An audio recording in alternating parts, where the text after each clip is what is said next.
Before we do it, because we're obviously going to move on for a second part of the video where we're going to look at transfers, because it is a huge transfer window for you guys. I'd be remiss a little bit if I never asked you about the Sunderland Till I Die documentary. Now, Newcastle have got one in the works at the moment. Really? We've seen Tottenham have one and some others. It's all or nothing Amazon thing, isn't it? It's that sort of thing. I'm not surprised. I think they would have had one with the season they've just had. For you guys, I watched it. I honestly think it's the best one. I think it showed a lot more of the gritty details.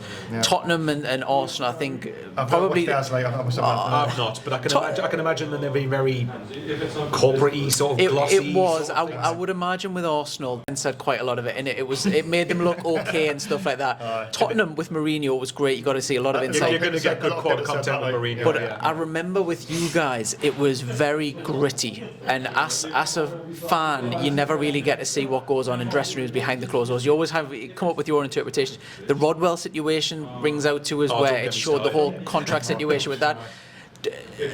I know it can go either way, and I would imagine what Newcastle will put out will be heavily censored, almost, if you want to use that word, and will not show too much bad stuff. But how do you think that did for you guys overall? Because obviously you're getting a paycheck from it, so you've got money coming into the club. Do you think it did more damage than good, or do you look at it just from a fan perspective and say, oh, it's great insight? How did you perceive the documentary? I thought it was brilliant. I mean, I agree with you. You're going to get the obviously the away supporters to come and they say, oh, we saw you crying on Netflix, but you're going to get that. But on a whole, I mean, in the exception of Donald and Meffin, because them two, I'd love to swear, but you're talking about censor. You'd have to censor Sean for that. Yeah. But them two, honestly, the way they went on, they were just, you could see. Wanted to change the music, the lights, having a disco. It was crazy. Donald, I mean, the way he went on, you could see it was just like how that man got out of a club, I'll never ever know. And you could see, I mean, just his prior club was obviously Eastleigh, and it is a big jump, isn't it? It's a massive jump, Michael, isn't it? But Ellis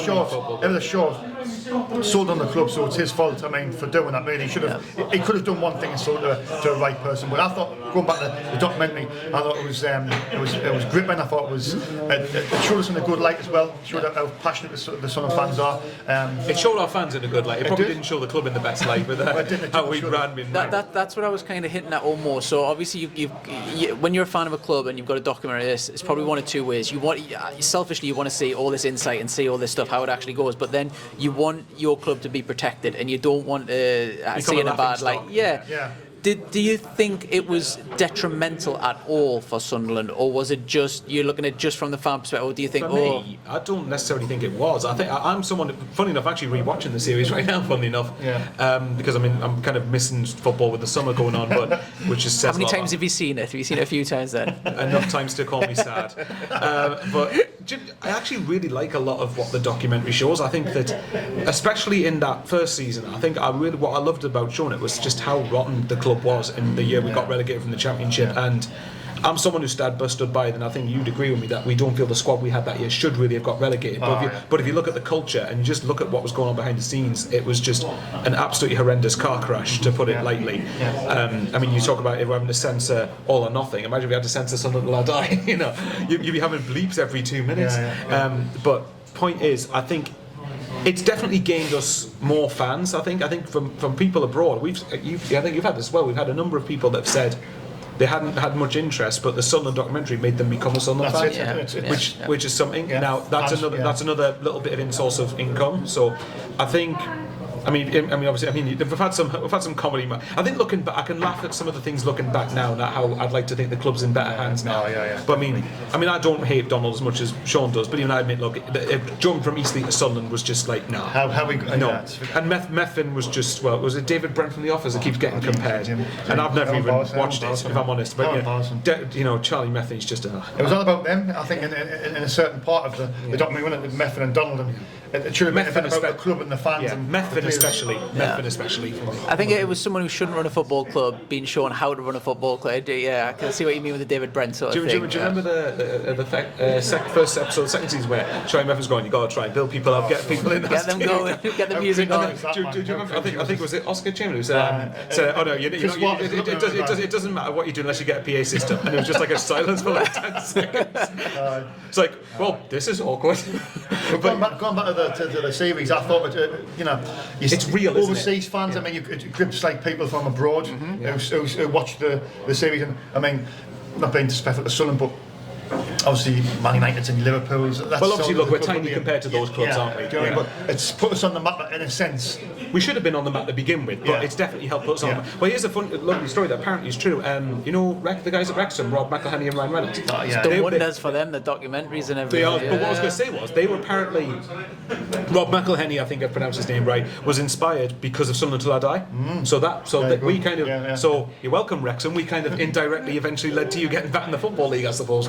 But yeah, I agree with what you said. I think it's gripping. It's very real. It's just straight to the heart sort of stuff. It's not like a glossy sort of thing that the Man City one, for example, will be. And again, because I don't know what year the Man City one was filmed. Was it the year they had 100 points? It was when they won the league, yeah. They dominated. Right, fair enough then. So I get it. It's going to be like more happy than anything else, but like no, I think with Sunderland, it's just shown how amazingly passionate our fans are. Would you be in favour of another one in that case? Well, actually, there's meant to be another one coming out. There's one. It touches on the playoffs a year ago. Like us. I was speaking to a guy. It was at what's it called? The taxi driver.